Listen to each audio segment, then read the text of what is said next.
team produced 2 punts and a turnover on 19 plays in the third quarter. Was there any concern that your program may still be in that second half rut when you were facing Morgan State on Saturday? Okay, reframe that question again because I really truly didn't understand it. Okay, I'm sorry. Last week I asked you about being held scoreless in the second half. This past Saturday, you guys were held scoreless and actually were held to 2 punts and a turnover on 19 plays. Were there any concerns that your team still may have been in that second half rut that you've been dealing with in prior weeks recently? Hey, so let me ask you a question. How many points were scored in the second half? Oh, for you guys, in the fourth quarter in overtime, 19. No, that's why I was asking if there was any concern being that you guys were held scoreless in the third. No, we scored when we needed to do to win the game. That's all that Okay. is that we do what we need to have one more point than they do to win the football game. None of those things are concerning. Every time you get the football, you go out, you start a drive, your intentions is to go score every time. So, and if it so be it that it happens, great. If it doesn't happen, find a way for it to happen the next time. Find a way for it to happen the next possession. Find a way for it to happen the next possession. And in the end, just find a way to win. And we did that. So as long as we're doing that, I'm going to be okay, Dwayne, I promise you. I love that answer, Coach. Thank you so much. Good luck this week. Thanks, Dwayne. And now, Coach, a question from Ty Miller. Ty. Hi, Coach. Good morning to you. Ty, good morning. How are you doing? I'm fine. Coach, can you talk to us about the upcoming game and the importance of getting Walker Harris off his spot and making him uncomfortable? Yeah, I mean, this is a really, really well-coached football team. And here's a guy, who's been in this system, I don't know, 4 or 5 years. He was a guy that sat behind a really good quarterback that was an all-conference guy, all-American type guy, and waited his turn. It's kind of the old way and the old approach to college football, right? There's a true quarterback. You kind of develop when your time, and then when it's your time, you're ready to go. And here's a guy that's really experienced, done seen it all, been in it all, done it all, executed it all, done all that in a high level. So here's a championship caliber quarterback that you're going to face, and you obviously got to try to change the math. You got to mix up what he's seeing, what he's doing. You got to tackle. You got to keep him in the pocket. You have to play really, really well and really good assignment football to have a chance to beat this guy. So we know what we're getting when he comes in here. And you're right. You got to play good football. That's it, period in the story. And it's not about whether he's on his spot or in a spot or off his spot. He can find people when he scrambles and moves his feet. He can create and do things that way too. So this guy's just not a one-dimensional type guy. And he's got a running back standing next to him that can change the game completely at any point in time. So this is a like I said earlier, a very dangerous team that's, obviously we all know is fully capable of breaking a game open and being a championship team and program. They had a lot of success. And so we can't downplay anything when it comes to this game. We're going to have to play our best football, period, in the story to have a chance to win this game. All right, thanks, Ty. Coach, your final question this morning comes from James Hill. James. Hey, Coach, I hope you and everyone in Washington are well. In many cases, these gentlemen have worked hard to get to this point since January and definitely since the summer and even the spring, but now it's here. How the MEAC was won, and you have an opportunity against Central this weekend. Again, just talk a little bit about going into that game, and it makes for a really exciting and really hard-nosed, a really good football game. Yeah, absolutely. Exactly what you expect from this conference this time of year. I mean, it's year in and year out. That's what it comes down to, right? Some hard football games too. Teams that we know what it is when you get to this time of year. We're uniquely the only conference in America that plays football that does it this way. So if you're really a football fan and you want to see some really good football and some meaningful football this time of year, you might want to tune into the MEAC because that's what it is week in and week out.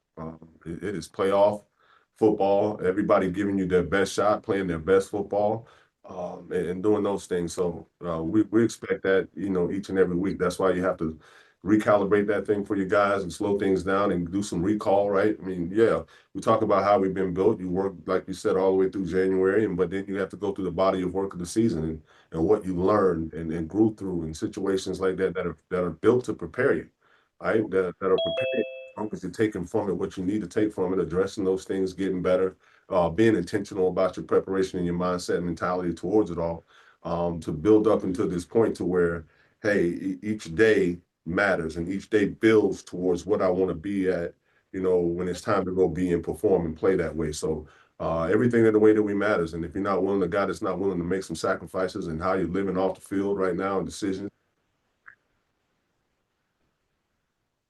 and rid yourself of some distractions and all those type of things to really have what you want to have. We refer to it around here, hey man, it's a short time for a long time.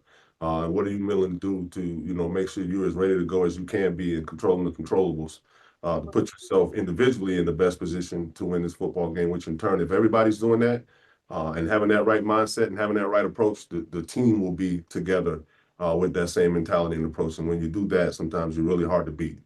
So that's what we want to build and get to and be ready to do against a really good football opponent that knows how to win, that's been here and done that too, with an experienced experienced quarterback, experience on defense with Max and those guys standing in the middle of their defense. They trust their scheme, they trust their culture. This is going to be a hard fought 4-quarter, maybe beyond football game that we're going to have to be geared up and ready to go. Thank you, Coach. Have a great week. Thank you. Appreciate it. Thanks, James. Coach, that's it for us this week. Thanks for joining us. Best of luck as you get ready for another great football game. It's going to be at DC, at Green Stadium in Washington, D.C. For all of you, Howard's going to be back in action this week as they're going to host North Carolina Central Saturday, November 1st at Green Stadium on the campus of Howard University at 3:30 p.m. kickoff, and ESPN Plus going to carry the game. Thanks a lot, Coach. Our next interview now, we're going to go down to Durham, North Carolina to speak with the North Carolina Central head coach, Trey Oliver. Good morning to you, Coach Oliver. Good morning, Lynn. How you doing? Doing good, Coach, doing good. Last week, the Eagles winning the homecoming as the hottest team in the MEAC, and one of the other hot teams in the MEAC was coming to visit, and those were the Hornets of Delaware State, Coach. And what a ball game it was. Two offenses putting up a lot of yards, a lot of points, and the Hornets escape with a win. Coach, let's talk about what were the keys to the game from your perspective. Definitely. First of all, I'd like to say my thoughts and prayers go out to Grambling State University and T-Set, the quarterback that went down with a rather significant injury this weekend. So I would like to say our thoughts and prayers are with Grambling State University and his family. We had Delaware State come in this weekend. Obviously a very disappointing loss, but we knew they were a very good football team coming here, well-coached football team. And, things we have preached, the basic things that you have to do to win a football game. You have to take care of the football. You have to win the kicking game. And we did not do that. We turned the ball over. We've done a really good job of taking care of the ball all year. And then we get a crazy roughing the punter penalty. And those are 3 extra possessions that you give them. So they were able to possess the ball. We play against really good running teams like that. You have to take advantage of every opportunity and every possession. And they did a really good job of possessing the football and got their running game going. But and then tackling. I didn't think we tackled well at all. But my hats off to Delaware State and Coach Jackson. I thought they came in with a great game plan. And we've got to do better with some in-game and halftime adjustments. And that's on me. That lies squarely on my shoulders. And I've got to do a better job managing the game. Coach, well, let's turn our attention to this week, Coach. You got to hit the road in another big football game. You got to go to D.C. to play Howard, who seemingly battled back from no man's land to win it in overtime against Morgan. And you got to forget about what happened in Durham and go win it in D.C. to stay in the hunt. So what's your statement? You heard what Coach had to say about your football team. You heard Coach Scott give you a lot of compliments, your leadership, your talent, your quarterback. What is it going to take to make that statement and come out with the W? I'm sorry about the call, Coach Scott, and hear that again, because I just got in the room. I missed all of that stuff, but I'll call Coach and let him repeat that. But, it's going to be a dogfight. And whenever we, play Howard, it's usually a physical football game. And, we had some good battles over the years. But I did tell my team yesterday, we lost the football game. It's not the end of the world. And, obviously we talked about we got to win them all. And, it's conference play. But my message to you all is we have to win them all and what it takes to get to the Celebration Bowl. But I don't discuss the Celebration Bowl with my team. We always talk about, this week, stay in the now, and work to get better every week. But obviously, the hurt loss, I told them we were going to put it behind us yesterday. We're not going to be walking around here pouting with our heads down. You know, we lost a football game, and you know, unfortunately, we haven't lost many around here like that. And you know, we'll be okay. So we're not going to be dropping our heads and all that stuff. But you know, with Howard, they got to, you know, Coach Scott has a great offensive mind, and you have to be prepared to defend just about anything. So you're going to see a lot of different formations, and they do a really good job of attacking you. So we have to play with great eye discipline this week, and we have to be do a better job communicating this week defensively. Okay, Coach, hold on. We got a list of questions from the media, and we're going to start things off with Nathaniel Henry Jr. Nate. You're on mute, Nate. Good morning, Coach. Hey, good morning, Nate. How you doing now? How in terms of approaching this week, what is the mindset of the team at this juncture? Nothing changes. Nothing changes. We still got to improve at every phase, and nothing changes. I mean, we have the same approach, whether, you know, this week as we did last week and the week before. It's about us, and we have to focus on us and just working to get better. In every area, we got to be more efficient, and we have to improve. And it was some things that we didn't take advantage of this past weekend. And you can't come back and look at it Sunday saying, you know, we wish you would have done X, Y, and Z. So, you know, big thing is tackling defensively, and then offensively, you just got to take care of the football. And special teams, just don't beat yourself. Yes, sir. Appreciate it, and good luck going into this week's game. Yep. Thanks, Nate. All right, Coach. Wayne Cartwright has a question for you. Wayne. Hey, Coach Oliver. Good to talk to you again, sir. Hey, Wayne. How you doing, man? Doing well. So I just want to ask you this week about the human side of losing the game like you did on Saturday. Obviously, you know, the expectations were high headed into the season and also heading into this particular game this week. What is the process, though, that you and your staff personally take to remotivate and reinvigorate those guys and inject energy into that building after a game that was a letdown like this one on Saturday ahead of this week? We lost a football game. I mean, we still have expectations here. We're still a good football team. Let's not get it twisted. We're a good football team. We lost a football game. So, I mean, the expectations don't change. The energy in the building is just fine. The good Lord woke us up and gave us another day, another week. So we're gonna come here and take the advantage and make the most of it. The energy is fine, staff is fine. I didn't go in there and throw water coolers and curse and all that other stuff. We got to get better. We let one get away from us. But they're my guys. I still love my football team, and we'll work to get better. Unfortunately, we lost a football game. It's not the end of the world. Well, Coach, I got motivated off that answer, so I appreciate your transparency, and good luck this week against Howard. Yep, thank you. Thanks for that, Wayne. James Hill, you're on. Hey, Coach, I hope you and everyone on campus are well. How's it going? I'm well, James. How are you? I'm hanging in there. Talk a little bit about the opportunities ahead. Again, there can actually be co-champions. There's a lot of scenarios that can play out over the next few weeks for postseason play. But I know you just focus on, you know, going up to DC this week. But just talk about the outcomes can be fruitful. Yeah, I can't. I mean, I don't know. I can't think that far ahead. You know, people talk about going 1-0 and so on and so forth. I don't know our schedule. We got Howard this week. You know, after the game, he's talked about preparing for next week. I didn't even know who he had. So I don't, you know, it's all about Howard. I don't know who we have next. We played one conference game. And, you know, everybody want to talk about championship, Celebration Bowl. It's so much football left to play. So we're, again, I don't talk about things until it's time to talk about things. I don't talk about my guys in the NFL until it's time to talk about the NFL. You know, when I see guys preparing for it and changing their bodies and making plays like they're, you know, have capability of going to the league, then we'll sit down and talk about the NFL.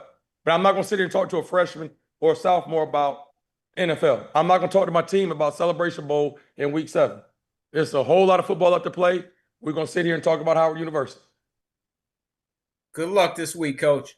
Yeah, thanks, James. All right, Coach, next question comes from Perry Daniels. Good morning, Perry. Good morning, Lynn. Thank you. Good morning, Coach. Good morning, Perry.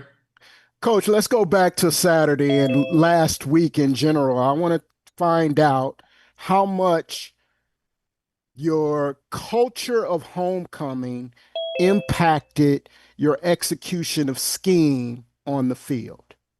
Not at all. I mean, we played in big venues and large crowds before. We played Southern in the MEAC SWAC Challenge. We played in big games. I mean, that did absolutely that had no bearing on the football game. We played a good football team, and they had a very good coaching staff, and they beat us. Bottom line. And homecoming was not an excuse. We have no excuses. We lost a football game. Fair enough. Thank you, Coach. Yep, thanks. Okay, Coach, Dwayne Nash is up now with a question for you. Good morning, Coach. How you doing? I'm well, Dwayne. How you doing, man? I'm doing pretty good. Last week, I asked you if things were coming too easy for your offense, only for your offense to get held to 10 points in the first half this past Saturday, which is a rarity. Being held to 10 points or less in the first half has only happened 3 times this year. Can you talk to us about what Delaware State did defensively in order to be so effective against your team? They did a good job of tackling. And, I thought Walker did a decent job of managing the game in the first half. I think we were a little conservative in the first half. We probably should take him a few more shots downfield. But they did a good job, stopping the run. They were where they were supposed to be, and they weren't giving up explosive plays. They played sound football. All right, thanks, Coach. Good luck this week on Georgia Avenue. Yep, thank you. Mm-hmm. Hey, Coach, your next question comes from Doc Holliday from HBCU Overdrive. Doc. Coach Oliver, how you doing this morning? I'm well, Doc. All right. What's the thing? When did you tell Chris Mosley the last play where he fumbled the ball at the 1 yard line, and what did you tell him as far as like trying to keep his head up after that play? That was it. Keep your head up. I love you. We're gonna be all right. That was it. I mean, one play did not lose that game for us. And Mosley has carried us, and then he's been a big part of our success here. So I'm not gonna rip the kid and everything because he had fumbled the ball. Obviously, he was disappointed. He messed up. I didn't need to go over there and yell at him or rip him or anything like that. I just went over there, put my arm around him, told him it's gonna be all right. We're gonna shake back. I appreciate you, Coach. Good luck this weekend. Yep, thank you. Thanks, Doc. Darryl Duvall, you're on. Good morning, Coach. How you doing today? I'm well. Good morning. How you doing? Pretty good. I don't know if you might have answered this question already, but with the MEAC race underway now, how do you balance urgency and stay true to your process and avoiding that one game hangover? Like I said, we put it behind us. We after the game is over, whether we win or lose, we put it to bed Sunday after the practice, and then Sunday evening we get started on the next team. But our process doesn't change. Our culture doesn't change. Whatever we do here does not change. We lost a football game. I'm not going to start from square one and throw everything we've accomplished away because we lost the football game. I mean, we're going to be okay. We have a good football team. We stubbed our toe, lost the game. Well, good luck, Coach, this weekend, and look forward to watching that game. Yep, thanks. Thanks, Darryl. On to you, Ty Miller. Hi, Coach Oliver. Hey, what's up, Ty? I'm good, Coach. How you doing? So I just want to talk to you about what you mentioned when you spoke with Lynn about tackling. We see it in high school, we see it in college, and also see it in the pros where there's a lot of poor tackling. So is it desire, and how do you go about fixing that going forward to Howard? Several things, depending on the situation, the tackle that the guys are the tight tackle. Some of it is angles, taking a bad angle and not tracking the ball carrier's hip. Or sometimes if the ball carrier has a two-way go, you got to take the air out of it, take the space out of it, and then come to balance. And you can't get top heavy and lunge. And a lot of times that's what we were doing Saturday. We got a little top heavy, and we were diving for feet. So we got to stay up, and we got to put our chest on people, wrap up, and rally to the ball. Obviously, getting more ass to the football, but you got to just put your chest on folks and bring your feet with you. All right, thank you, Coach. Yeah, thanks.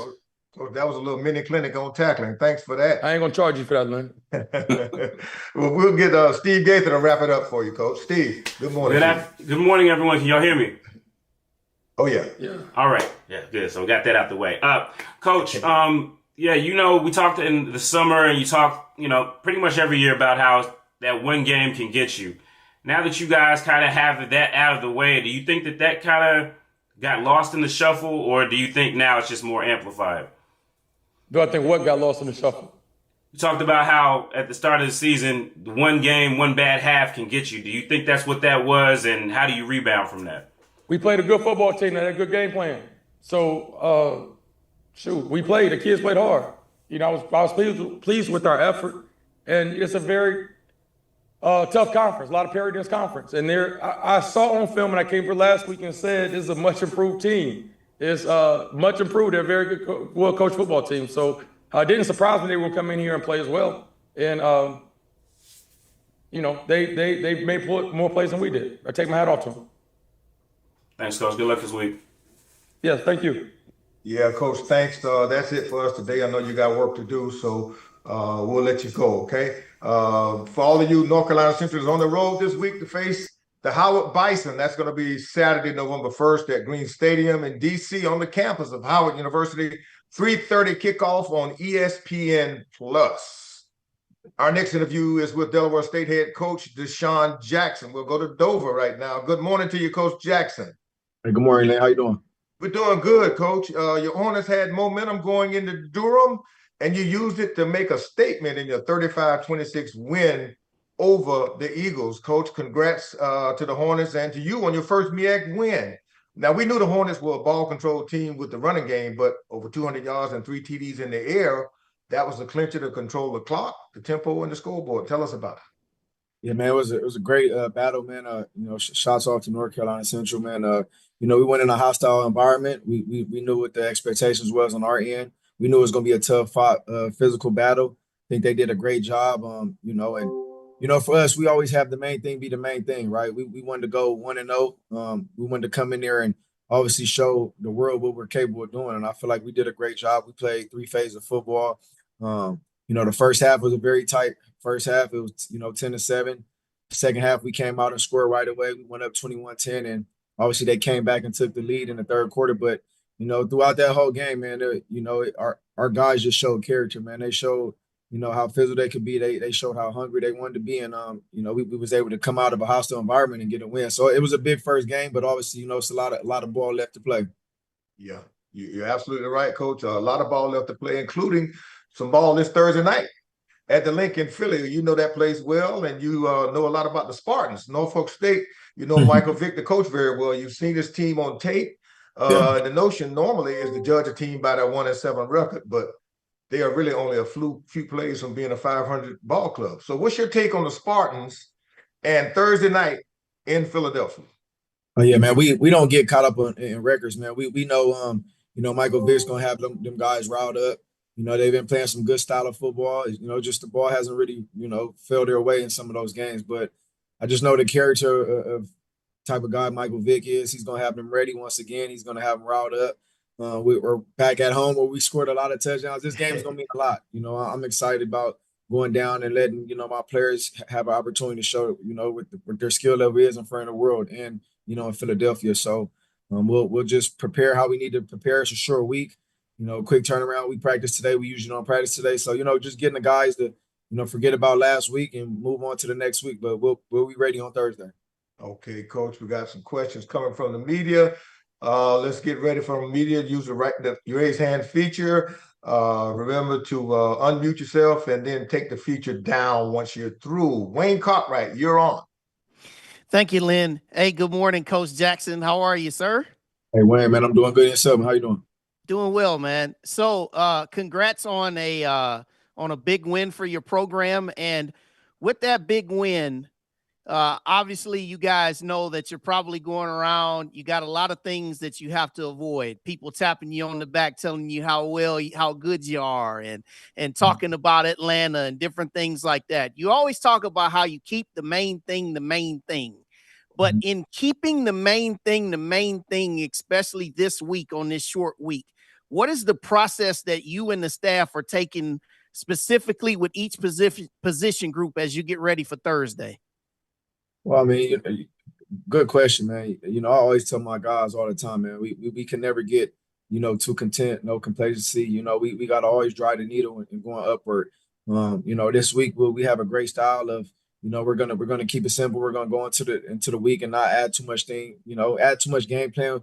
we just got to be ready, dialed in, and be ready to play a football game. You know, we're gonna work, we're gonna do our preparation like always. We're gonna detail it up, but you know, we're not gonna try to go throw in the whole game plan and try to add all these crazy. We just got to keep it simple and just go play a great form of football. But the opportunity presents itself every opportunity we have to get to play a football game. We're gonna be prepared, right? We're not gonna get too caught up in we just won a good game. We never done it. Getting pats on the back. Like I told you guys always, man, my mental and what we're doing here and my coaching staff and these players, man, we're hungry. We're hungry for more.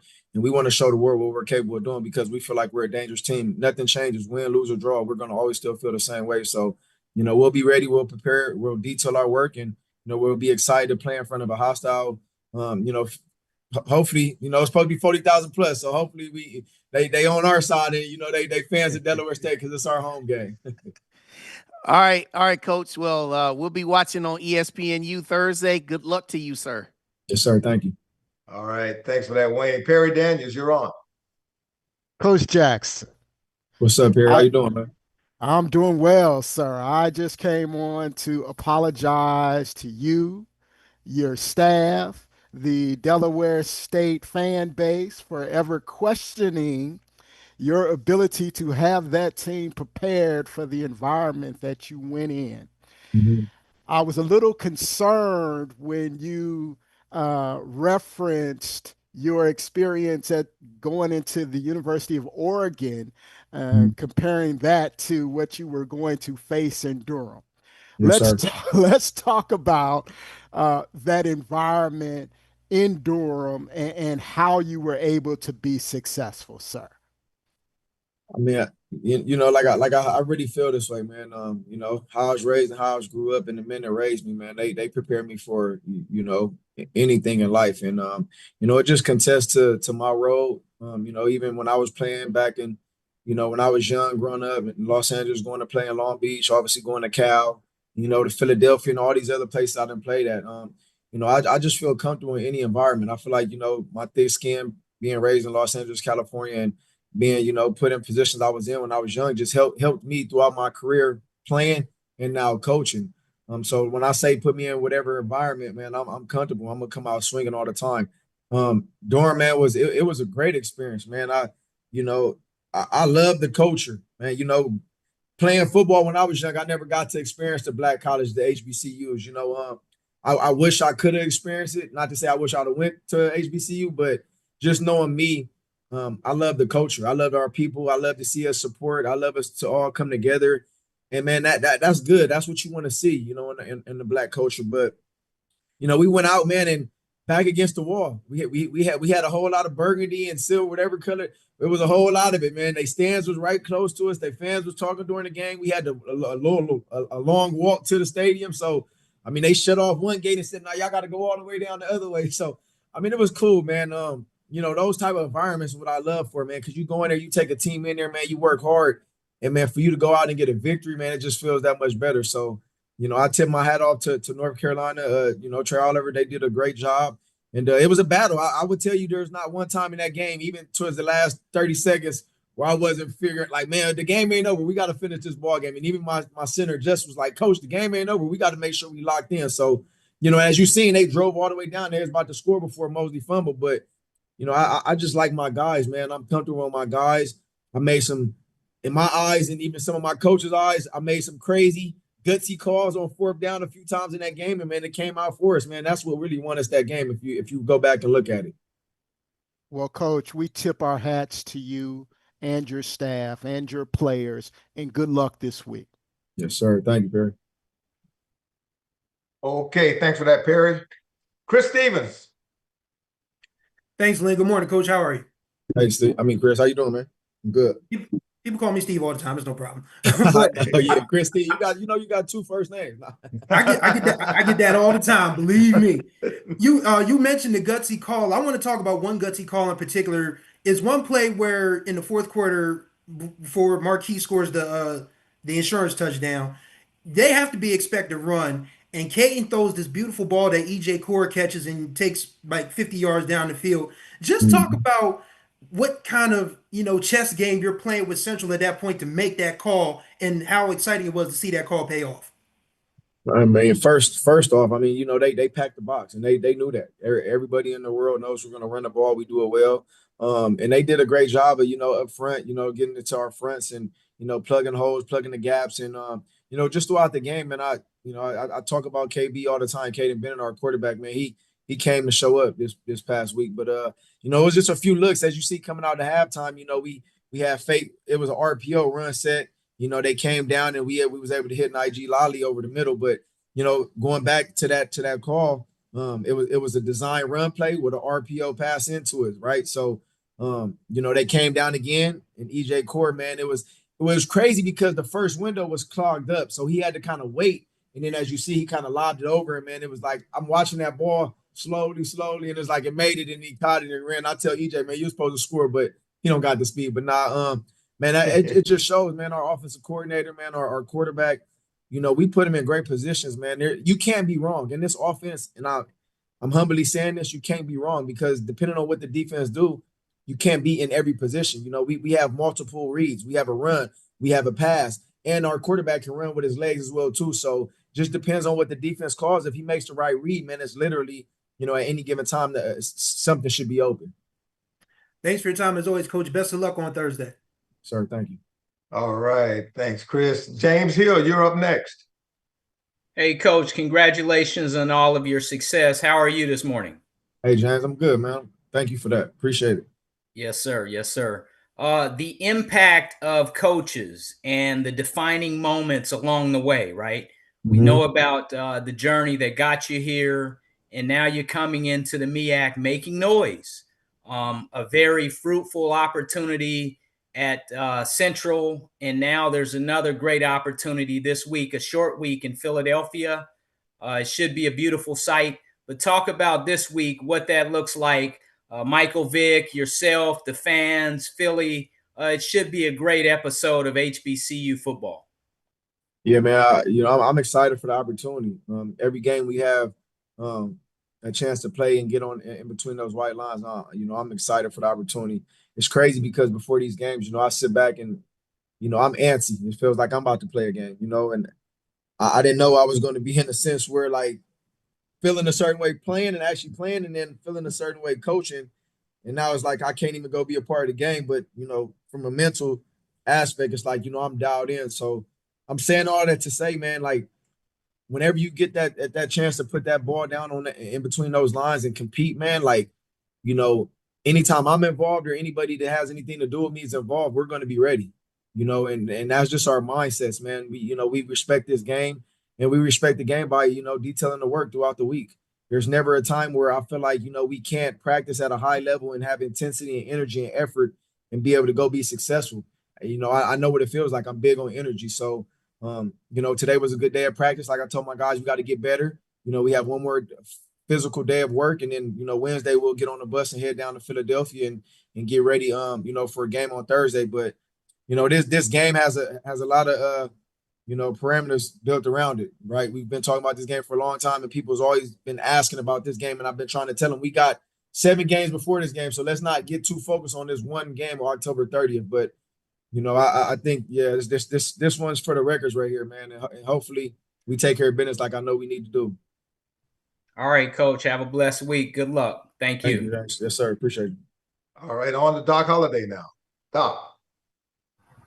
I ain't answering no questions from you, Doc. I ain't got my head yet. Hey man, you got to see me the address. you got to see me the address, man. But look, going into this game against Central, everybody was keyed in on stopping the run, but Caden Bennett showed that he could actually throw the ball down the field, especially with 3 bombs to Nigel Lolly, where he had over 150 yards in the game. But let's talk about the last play, the last sequence of the game where Chris Mosley is going in trying to get that tough 1 yard to get the touchdown, and then I don't know if it was Brian Bates who caused the fumble, but it kind of sent the team into a euphoria. And afterwards, after the game, getting your guys off the field, you go towards the school president and your AD and basically saying that they, celebrating on the sideline that this is my coach right here. How did it feel to actually to get a win like that? And now what is the feeling as far as going into a short week, going into a Thursday night game against Norfolk State? Yeah. But going back to, the Mosley, the run, I mean, he broke. He was out, and at the end of the day, like, even going back to the possession before that, when we was kneeling the ball, and they took, I think 3 consecutive timeouts. It left us with like 20 something, 30 seconds left. Have my punter, run out of bounds and obviously get the the safety. At that point, we was up 11 points, right? So I knew the game wasn't over, but I'm just trying to take a knee, get out there with the W. They prolonged it. We had to take the safety. Obviously, we kicked off to them, and they came down and dang near scored. But at that point in time, we was up 9 points, right? So I knew it was still a 2-possession game, right? So even if they scored a 2-point conversion, at that point it would have been less than 10 seconds left. It would have had to be something dang near impossible to happen, right? So after that game, I had to make sure I went to go the middle field and shake, Coach Oliver's hands. But I didn't want our players to get in no type of altercations. I didn't want no fights. So I was instructing them to just get off the field because I know this was going to be a big week. We've been preparing for this week. So I just didn't want none of my guys to make any bonehead mistakes and get thrown out that game. So that was my thinking on that. Obviously, when I was greeted by our president and the first lady, his wife, I mean, they was just happy. I don't think, since he's been here, I think this was his first MEAC win. So just the excitement, the AD, everybody, I mean, just, them picking me to be in this position, for us to have some success, even though, we haven't had the success that I want. Because at the end of the year, that's the thing. The goal is to win the trophy, right? We won a few games, so be it. But,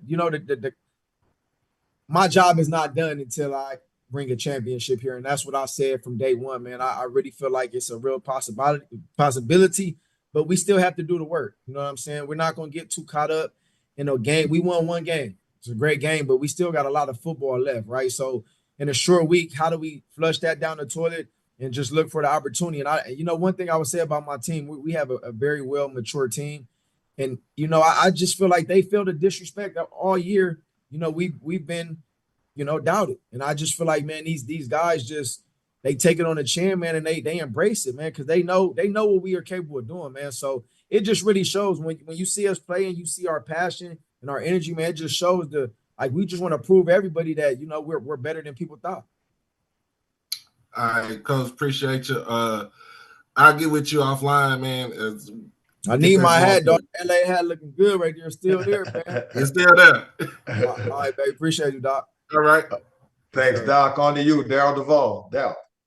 Good morning, Coach. Congratulations on your win. Thank you, Daryl. All right. Hey, I just want to kind of go back to, you talk about, well, you also said bonehead mistakes on in previous games, but, your team is starting to gel. And from a culture and leadership standpoint, what message do you take from this game that your players should internalize as you head into the stretch run? Great question, man. I just feel like, man, everything we did in that game on Saturday, man, just it contests to, the expectations, the standards. You're starting to see players play together for one another. They're putting their bodies on the line. They're making plays when they're supposed to make the plays. When their numbers is called, they're making the plays that they have to make for us to win football games. The brotherhood, man, is coming together a lot faster than, maybe a lot of people even thought. But I knew I had a job, and the job that I had coming into this scenario was not no easy job. It was a tough task, but that was my career. My whole career was tough, right? I didn't come into the NFL with all this glitz and glamour. Even though I was projected to be a first round, I slipped to the second round, right? For whatever reasons. But the same way I did, the mindset I had playing is the same mindset that I have coaching, man. And I feel like my guys feed off of it. I can go back to that meeting we had Friday night, man, at the hotel. What I'm pouring into my players, man, is just they're accepting it, man, and they're putting it on the line for me, man, because at the end of the day, we're going to put it on the line for them. So it's just really showing, man, the message from the top to the bottom, man, is just being received, and guys are going out and putting it all on the line and playing for one another. You muted. Thanks so Hey, much. good luck this week, Coach. Sir, thank you. The next question comes, Coach, from Dwayne Nash. Dwayne. Good morning, Coach. How you doing? Hey, good morning, Dwayne. All right. Now that Delaware State has beaten a pretty good program during their homecoming, and Coach, I don't know if you knew this, this is the first time that Delaware State has won in Durham since I was 2. And 1977, baby. 1977. I turned 52 weeks ago.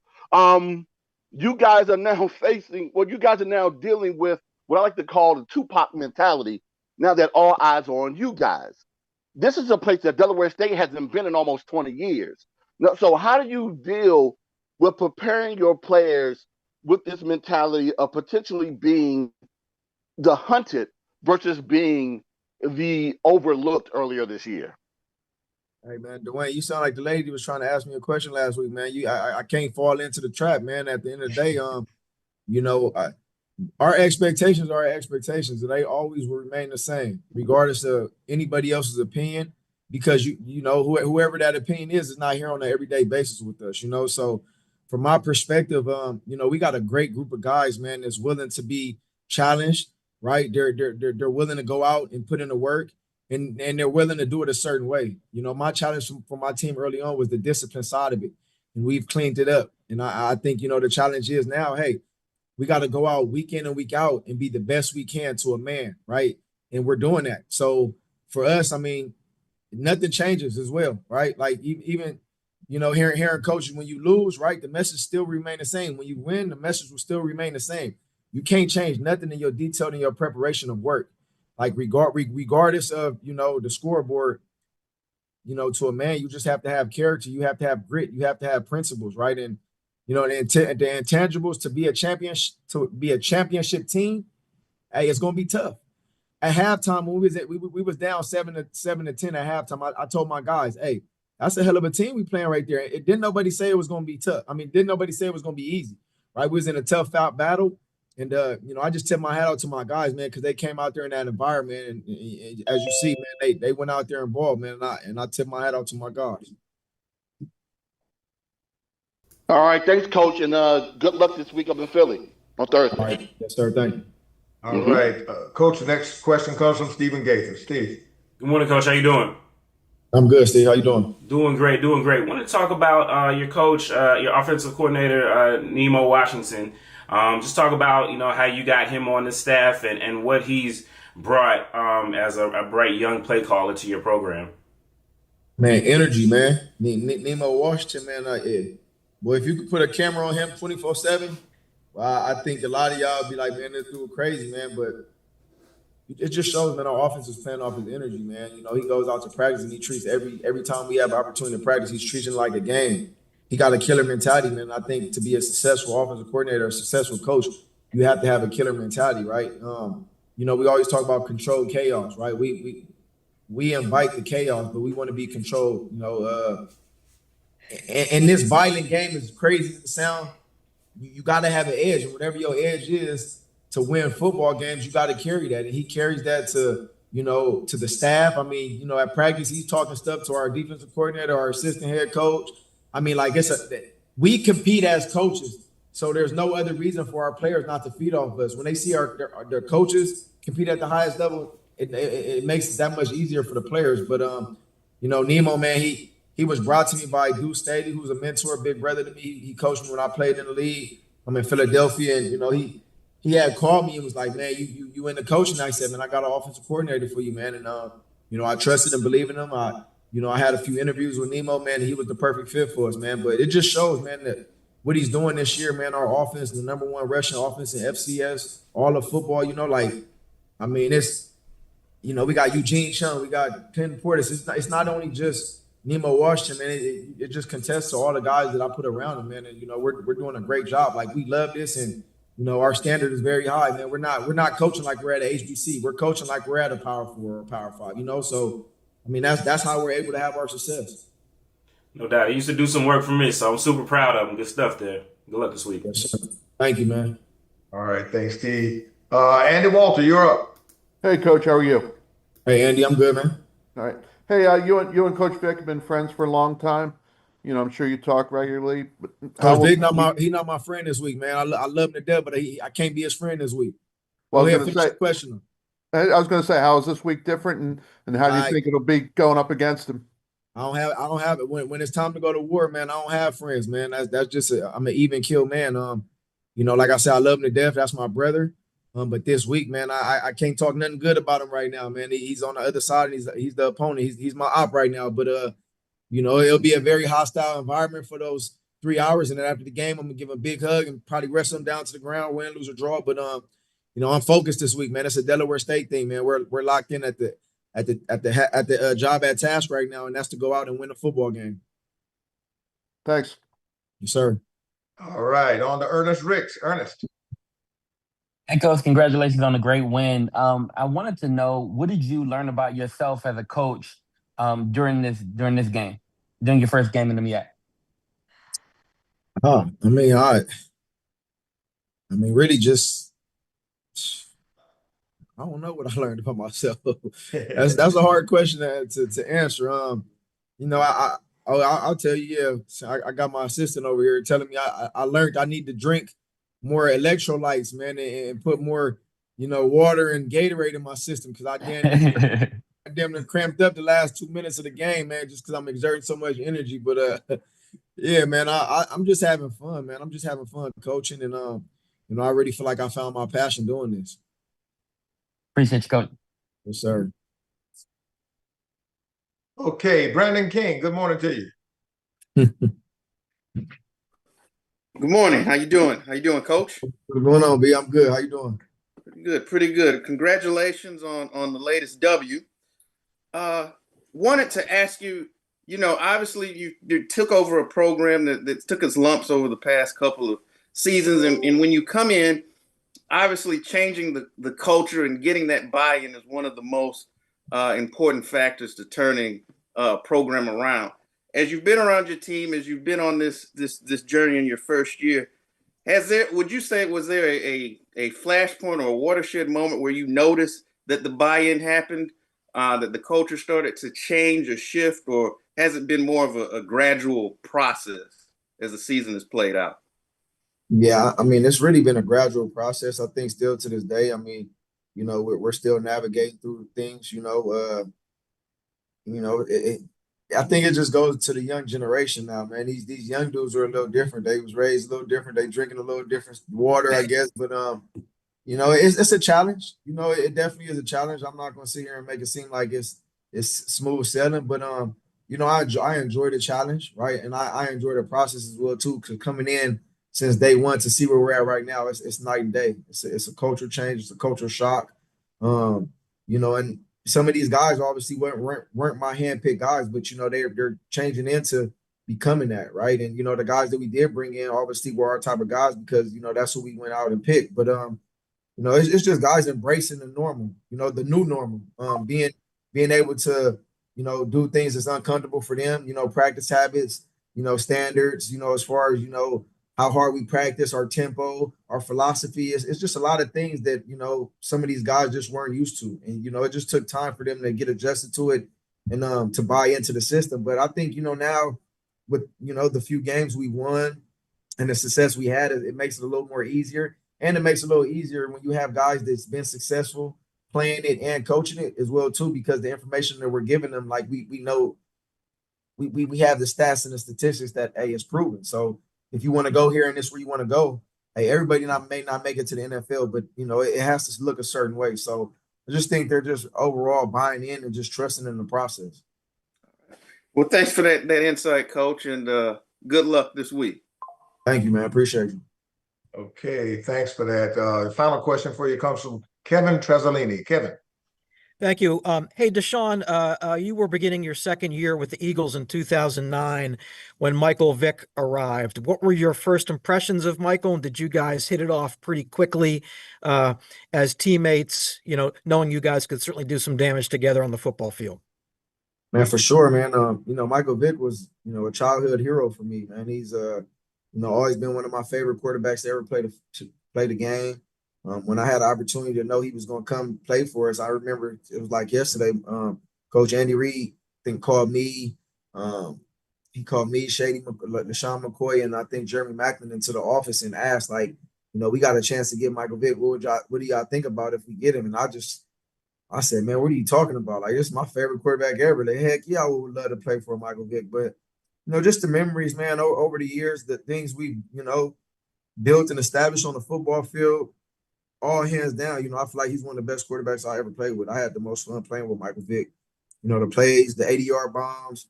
I mean, the Dallas, the touchdown, 91-yard. I mean, it's just so many memories that we've created on the field, man. And, it's great to get an experience to go down, and now we're coaching on opposite sidelines and to coach. I mean, yeah, to coach a game where we played all these years. So, it's a lot riding on this game. That's why I know I'm going to be tuned in and I'm be ready to go, man, because, it's the first time ever, I think, two coaches that played together on the same team or coaching versus each other at their home field. Much thanks, Coach. I'll see you Thursday night. All right. Thank you, man. Appreciate you, Kev. Hey, Coach Jackson, thanks so much for your time. I know you got a whole lot of stuff to get done in a short period of time, so we're going to let you go. But thanks a lot. And best of luck this week as Delaware State will host Norfolk State this Thursday night at the Link, Philadelphia. It's going to be a nationally televised game, 7:02 kickoff on ESPNU. And you heard a lot about Norfolk State, so we're going to go to Norfolk now and have a chat with the head football coach of the Spartans, Coach Michael Vick. Good morning to you, Coach Vick. Are you there? How you doing? Good morning, Coach. You had homecoming this past weekend in Norfolk, and you jumped out to an early lead over the defending champs, but you couldn't hold on to it. And Coach, but clearly, as you change the culture, you are seeing something to build upon. What did you see this week that you have to build upon in your first week of MEAC conference play? I've seen that, we definitely got to be able to play 4 quarters of football. That's what this game is all about. Even though you come out, you jump out to a 7-point lead or score first and take the momentum, you got to keep it going. And I think it's for us, and our players to understand that you got to keep your foot on the pedal. You can't take it off. It's going to be 4 quarter games each and every week. And I try to preach that, and they got to buy into that. They got to know that that's what the game is all about. It's all about durability. It's all about endurance. And the minute you take your foot off the pedal, somebody else will put theirs down. So, a lesson learned in a lot of phases for this football team.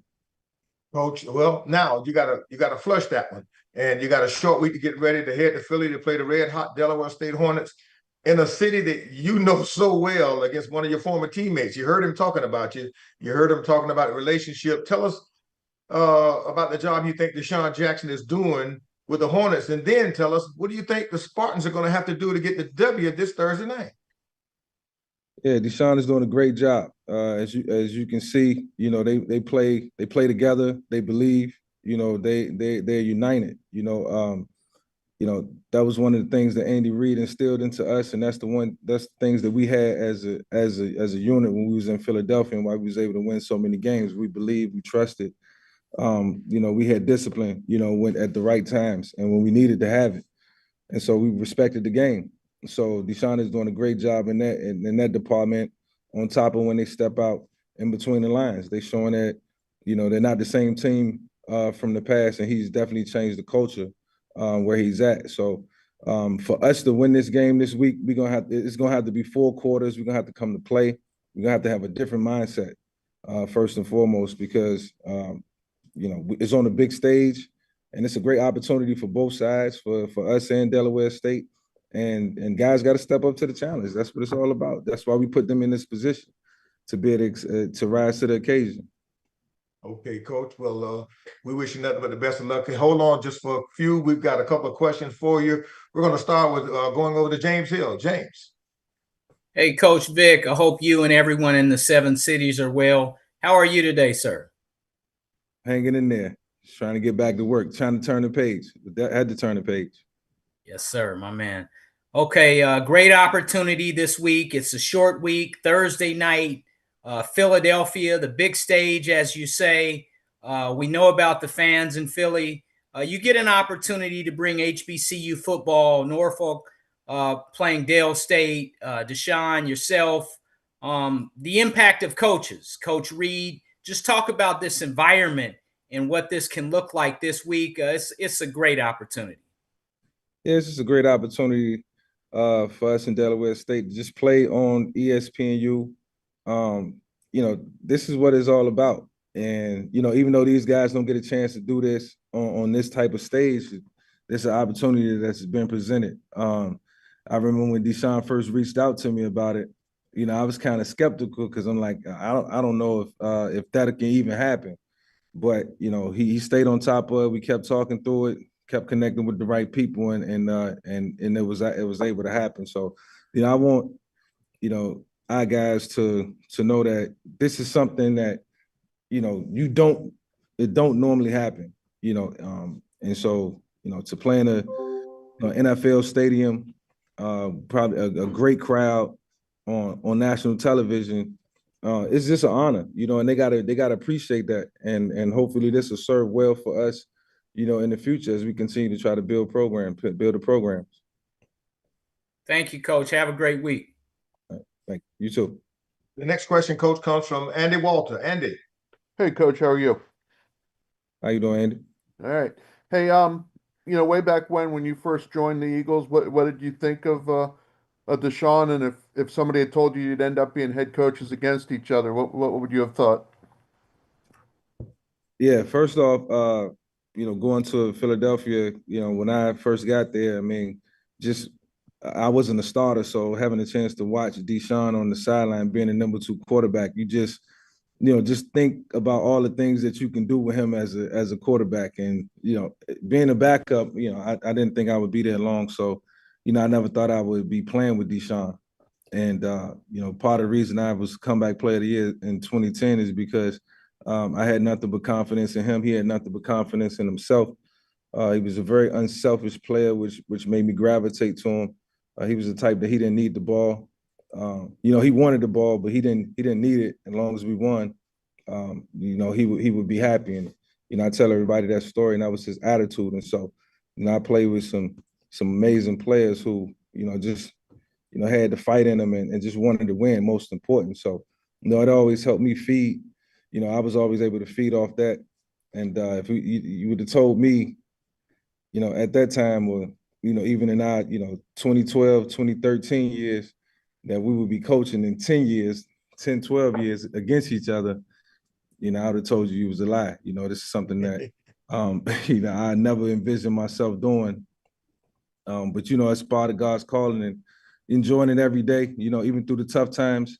I appreciate the position and just look forward to the growth in the process.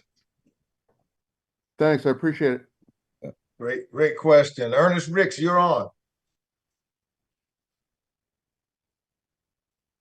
Hey, Coach. Hey, Ernest, how you doing today? I'm good. I'm doing well. Coach, was there, you mentioned, things that you saw in Deshaun Jackson. Coach, was there anything that you saw in his game that you now see translated into his coaching or his approach to coaching? Yeah, I just think the attitude. Deshaun was a guy that, man, he didn't back down from nothing, and he'll know why I say this. I've seen him in a lot of different moments, and I just know he, very courageous. From his background and how he came up. I know his family. I know Deshaun. Through and through. So Deshaun is a fighter, and so he's gonna be himself, and that translates too.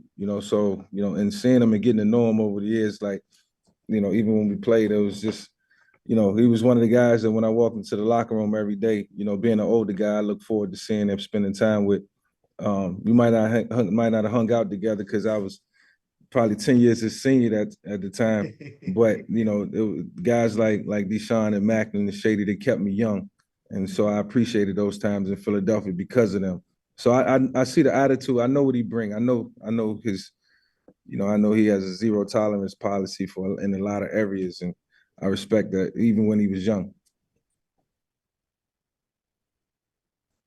I appreciate you, Coach. Good luck this Thursday. Thank you. All right, Coach. Your final question this morning comes from Dwayne Nash. Dwayne. Thanks, Lynn. Good morning, Coach. How you doing? I'm doing good. Hanging in there. Thank you. All right. Now, I hear coaches quite often say when they're in situations like you're going to be on Thursday night, that this is a wonderful opportunity to have your players play not only in front of a national television audience, but in an NFL stadium. Now, for your guys that were there in Norfolk last year, they had an opportunity to do both, but in separate occasions with the MEAC SWAC Challenge, which was a nationally televised game, and then they played in the Circle City Classic out in Indianapolis. So I have to ask, is there any type of preparation that needs to be done with players that haven't been in this situation, or is there any message that you relay to guys to help them get ready to play not only in front of the lights, but playing inside of a stadium that they hope to play in if they have the opportunity to go pro?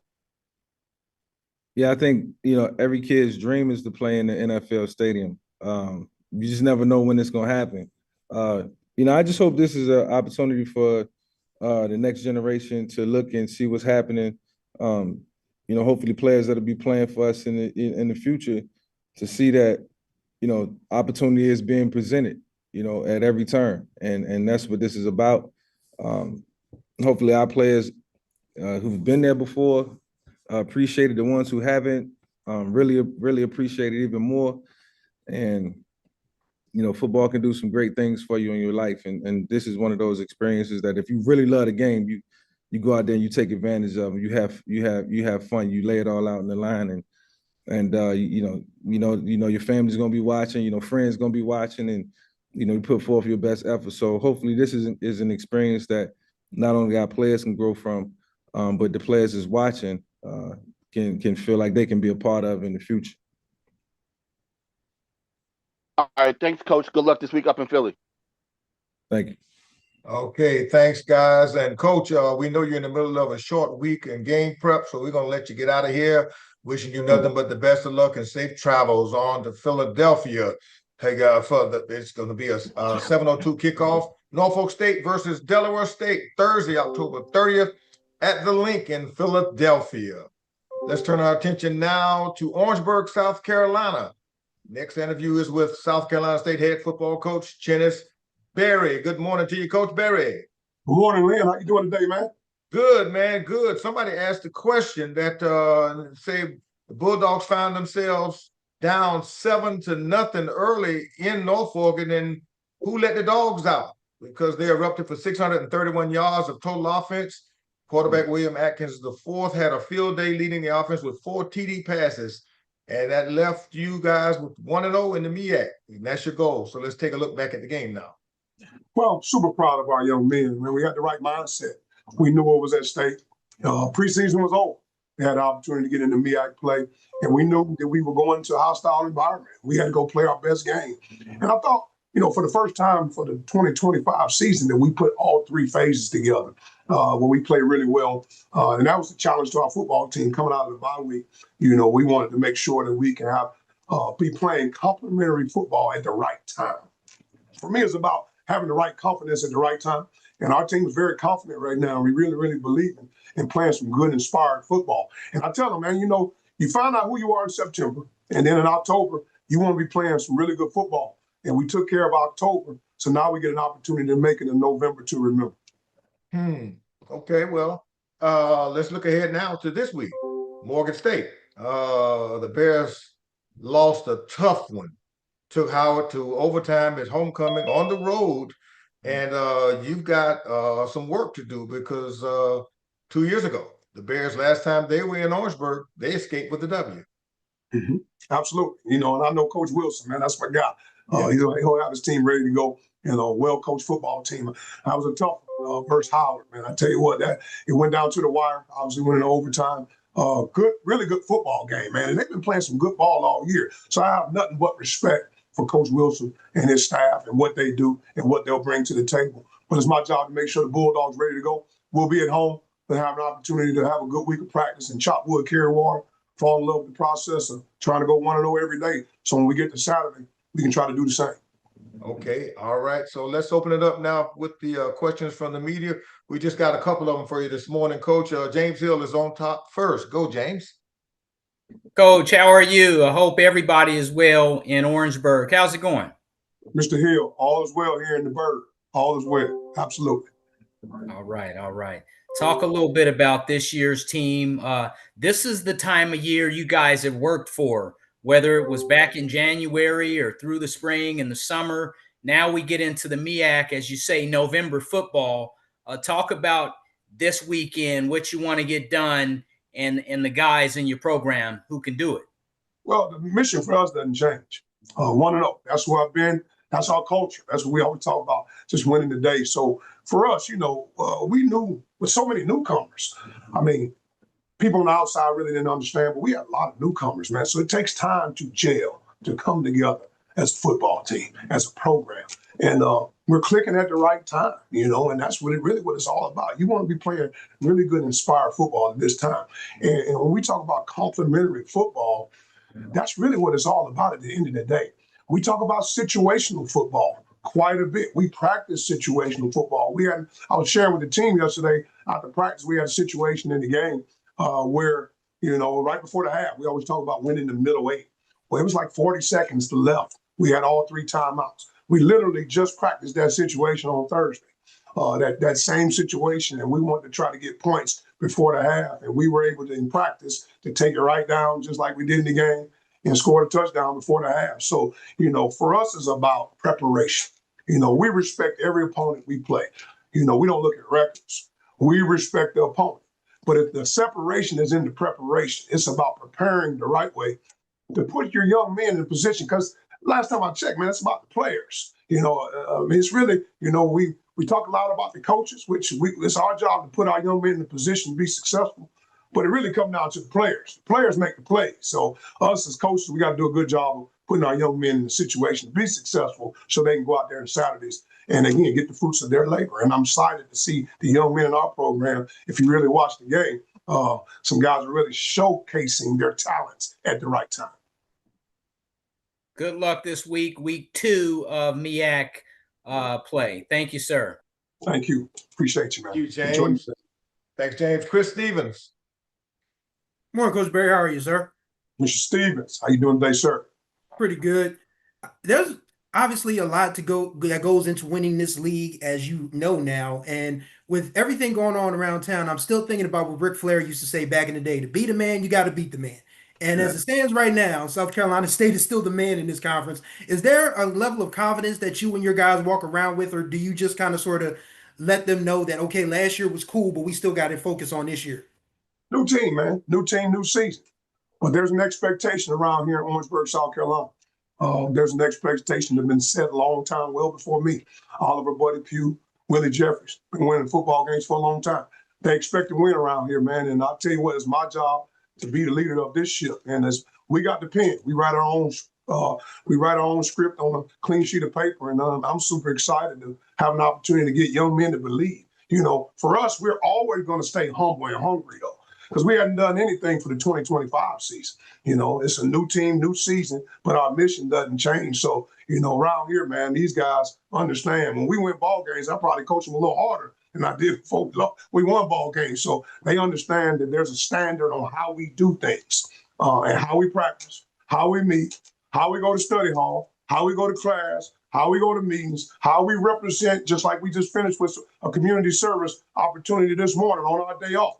It's how our program is ran as I'm serious about, because to me, it's about winning football games, but winning souls and make sure we have good holistic development is what it's all about here at South Carolina State University.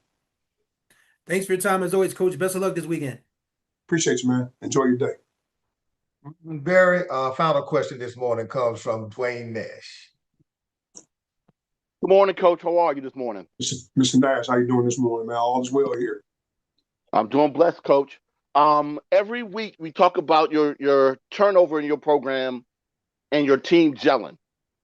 After your performance this past Saturday, and after what your team has gone through with this non-conference slate, has this team fully taken shape to what you want them to look like for the rest of the year? Playing some good ball at the right time, man. If you look at some of our players, man, for me, man, I'll try to focus on the players, man. Our quarterback plays some really good ball. I mean, he did a good job of managing our offense. Took the ball up and down the field against a good football team. And our receiver, George Smith, man, what a great day he had. Almost 200 yards receiving. Our running backs, they ran well. Tyler Smith and our young freshman, Mason Pickett Hicks, play well. And it always starts with the big boys up front, man. And they're playing well, confident football at the right time. And then you go to the defense side of the ball, tell you what, our guys were hunting. Jordan Dollar, guy has been in a program, waiting on his turn, fruits of his labor. He was our team player of the week on defense this week. Had a great game, 2.5 sacks, several tackles for loss. Great day for the young man. And, all in all, special teams, we were special. I thought our guys did a good job of hunting all day. We made all our extra points, made all our field goals. We only punted one time, and our punter averaged 41 yards on the 1-point punt that he had. So I always try to focus on the players. They're playing inspired football, confident football at the right time, and that's what it's all about. All right, thanks, Coach. Good luck this week against Morgan State. I appreciate it, man. Enjoy your day. You too. Barrett, that's it for our media questions. So we'd like to wish you nothing but the best of luck. We'll give you your time back to go game planning for your home game this weekend against Morgan State. So for all you media guys, thanks for joining, taking the questions for Coach Barry. We're going to turn our attention now to Morgan State because they'll be the opponent this coming Saturday at 2 p.m. in Oliver C. Dawson Stadium on ESPN Plus. And I see head coach Damon Wilson is with us now. Good morning to you, Coach Wilson. Good morning, Lynn. How are you doing? Man, we're doing good, and with just a few minutes to go, it looked like the Bears had ruined the Bison homecoming. Something happened. They score to tie it, go to overtime, and they sneak out with a win at homecoming. That was a tough pill to swallow. Tell us about it and how do you recover from it? Yeah, it definitely was a tough pill to swallow. That was the third game we lost. Last play of the game, in the fourth quarter with a fourth quarter lead late in the game. Situational football. It shouldn't have gotten to that point. We missed the extra point earlier in the game, and we missed a field goal earlier in the game. So that would have not even put us in an overtime situation. We also had 3 takeaways defensively, and we didn't get any points off those 3 takeaways. We turned the ball over once, and they scored off that one turnover that we did, turn the ball over. So situational football, man, we got to do a better job. We're working at practice every day. We just got to carry out practice habits, practice routines to the game on Saturday. Well, let's look ahead to this coming Saturday, Coach. Last time the Bears went in Orangeburg, they came out with a huge win. What will it take to slow down the red-hot Bulldog offense this weekend and get back on track in the MEAC race? It's going to take a total team effort, man. It's a good, really, really, really good football team. They're balanced. Like I said, they run the ball well, they throw the ball well. They got 2 quarterbacks. They got several backs, and those big guys up front get after it pretty good. They beat us up pretty good last year here at Morgan. So Coach Barry, he's a guy that he and I have over probably 20 years of relationship. I respect everything he does with regards to his team and his program. And, they have a championship pedigree. They are the reigning champions. So we got to have a total team effort to have a chance to win on this coming Saturday. Okay. Coach, let's open it up now for the media reps. We're going to start with James Hill. James. Hey, Coach Wilson, I hope you and everyone in Baltimore are well. How are you, sir? Yes, sir. Everyone's well, James. How about yourself? I'm blessed. Yes, sir.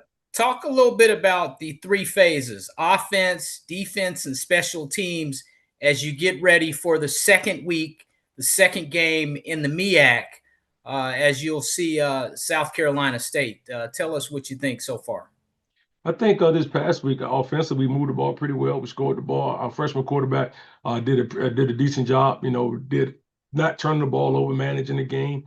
Defensively, I think we did a pretty good job after we spotted them. But 2 touchdowns, we kind of held the course, and then the floodgates opened up a little bit later and gave up some explosive plays. Just alignment, assignment, missed tackles, and special teams. I mentioned already we had a missed extra point and a missed field goal, 2 missed field goals. So we got to play better in those areas. Guys have to step up and make the necessary plays.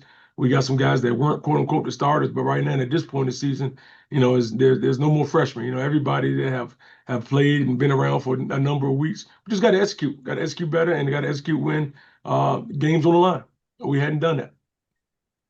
Good luck this week, Coach. Appreciate you. Yes, sir, you. James. Thank you. Yes, sir. Coach, the next question comes from Chris Stevens from HBCU Sports. Good morning, Coach Wilson. How are you, sir? I'm good, Chris. How about yourself? Pretty good. Cool. These close losses, they hurt everybody, coaches, players, fans, all of that. But just do you think this sort of stuff only makes you strong? I mean, that old saying that does not what that does not kill you makes you stronger is what I'm trying to say here. Just do you think that matters? With trying to build a football team, especially with so much still on the line with regards to MEAC play. Well, what you want to do is use some of these experiences to help you carry over to the next game. And like I said, we've had 3 in one season. When I first got here, some of these games weren't close. Now the games are close. We got to learn how to win, how to learn how to finish. And that's something that we talked about going into the year, and we still hadn't put it all together. We've been kind of taking turns, making mistakes at unopportune times. And what I've done is turn our whole practice into situational football. Every day we got several situations going on to prepare these guys for, those gotta have it moments, those situations where you have to make sure everything is in the right position and everybody is in the right position to make the necessary plays. And so that's something we're going to continue to do. We're going to continue to build on something we have to do and have to get better at. It's situational football, and we'll continue to work on those things. Thanks for your time as always, Coach. Best of luck this weekend. Yes, sir. Thank you. All right, Coach. Our next question comes from Ray Rogers, Urban Sports Team. Hey, good morning, everybody. Good morning, Coach. Good morning, Ray. How you doing, bud? I'm hanging in there, my man, and I've been having the privilege of interviewing you since you were at Bowie, and I feel like this season right here is the most visibly frustrated that I've seen you. And I just want to simply ask, is this the most frustrating stretch you've had, considering all that you've been through, the close losses, the late game execution at Georgetown? Is this the most frustrated you've been as a head coach? I don't want to use the word frustrated. This is a situation where I understand our situation. I understand what we're doing well, what we're not doing well. I understood what I was coming into, taking over this program. I'm proud of the guys that we have. However, some guys, we got to grow up fast. We got to grow up fast. It's definitely making me reach in my creative bag more to try to prepare these guys for game situations. But yes, I'm definitely digging a little deeper than I had to in the past with regards to situational football and getting these guys football IQ where it needs to be, and definitely in crucial times. Hey, well, I appreciate you, and good luck. Keep pushing. Yes, sir. Appreciate you, Ray. Yes, sir. Thanks for that. Thanks for that, Ray. And thanks for all the questions for Coach. Coach, that's it for us this week on the questions. We'll give you the time back to go and get ready to travel to Orangeburg, South Carolina. It's going to be Morgan State at South Carolina State Saturday, October 25th, 2 p.m. kickoff on ESPN Plus. And as we prepare to close, boy, I'll tell you, it's been a great start to the race for the MEAC Championship and the Cricket Celebration Bowl, and it's only going to get better beginning this Thursday, y'all. Thursday night, concluding with the rest of the week matchups on Saturday afternoon.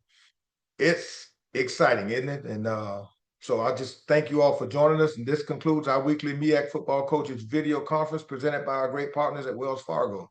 Before we end the conference, though, we'd also like to thank all who assisted and participated, that's you, in today's video conference. The MEAC would also like to thank our corporate partners for their continued support of our conference and our elite 8-member institutions. As a reminder, the next conference is going to be next Monday, November 3rd at 10 a.m.